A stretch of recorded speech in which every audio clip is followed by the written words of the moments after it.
Now mag cleaning ko sa akong garden kay dakang sagbot. Yung karon man naman dali ra ka isa. Karon ato ni pa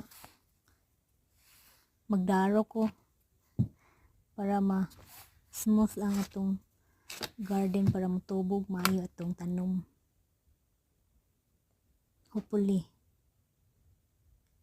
Naning juday kay wala kay para makakaon ka gulay.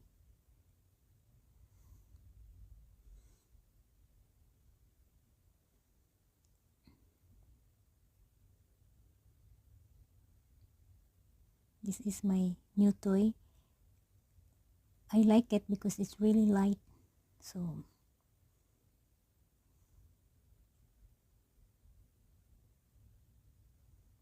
now I'm done planting a cucumber.